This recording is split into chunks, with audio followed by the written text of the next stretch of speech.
नमस्कार सर्वांना. गावाकडची ओढ या चॅनलमध्ये आपलं सर्वांचं खूप खूप स्वागत आहे. तर आज आपण बनवणार आहोत कांद्याचे पराठे मस्त. तर त्या पराठ्यासाठी मी दही पण लावलेलं ते दाखवते तुम्हाला. एवढं मटक्यामध्ये दही लावलेलं आहे. एकदम भारी, एकच नंबर. आणि ह्या मटक्यातलं दही अतिशय थंडगार छान पडते बरं का, कारण ही खिडकी उघडी असते आणि हवा लागल्यामुळं दही खूप छान थंड पडते. तर चला तर मग आपण आज पराठ्याची तयारी करूया. तर असं सारण तयार करून घेऊया आपण.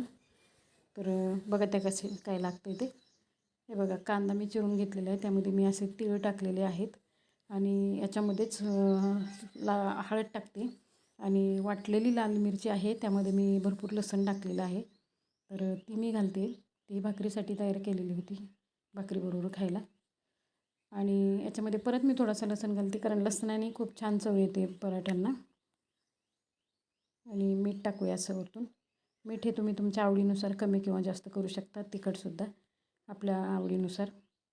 बघा, असं हे पूर्ण तिखट मीठ सगळं याला लावून घ्यायचं आहे कांद्याला, असं छान दाबून सोडून मस्त.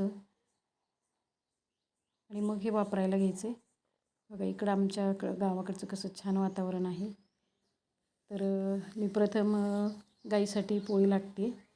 माझा हा रोजचा नियम आहे. गाईसाठी अगोदर गाईचा घास आधी तयार करायचा. गाईची पोळी एक लाटून घ्यायची आणि नंतर आपल्या पोळ्या लाटायला सुरुवात करायची. आणि शेवटी एक आमचा कुत्रा आहे त्याच्यासाठी लाटते. तर हे बघा, आता आपण पराठ्याची तयारी सुरू केली आहे. अशी छान मोठी आकारामध्ये पोळी लाटून घ्यायची. आपण अशा छोट्या छोट्या 2 पोळ्या लाटूनसुद्धा त्यामध्ये सारण भरून मग थोडंसं लाटून पराठा तयार करू शकतो. परंतु मला असं मोठी पोळी लाटून कट करून असं बरा पडतो. मी अशाच पद्धतीने करते. कधी कधी 2 पोळ्या लाटूनसुद्धा तयार करते. तर असं त्रिकोणावरती असं सारण भरायचं आणि मग फोल्ड करायची राहिलेली बाजू. असं फोल्ड करत करतच त्रिकोण तयार होतो आहे.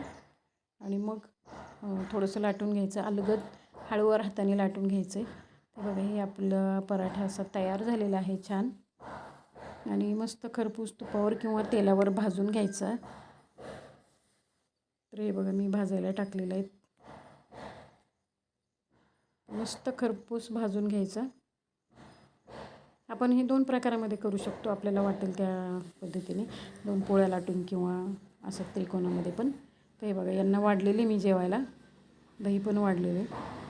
आणि आता माझी तयारी करून घेते, कारण त्यांना लवकर जायचं आहे दूध घालायला. त्यामुळं मग सकाळी घरातून नाश्ता करूनच बाहेर जातात ते. मग वेळ लागला तरी काही हरकत नाही म्हणून. आणि तसंही गावाकडे लवकरच नाश्ता होतो.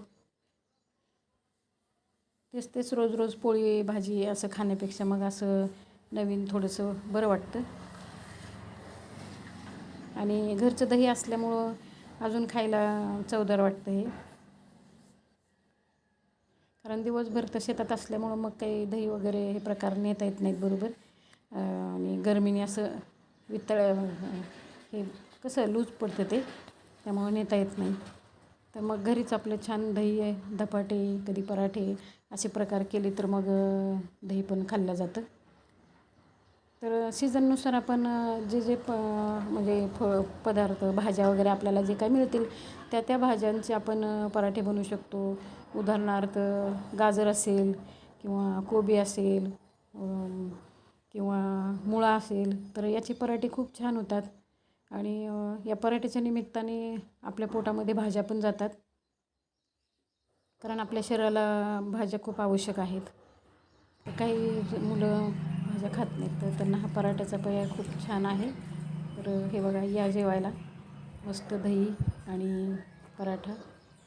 धन्यवाद.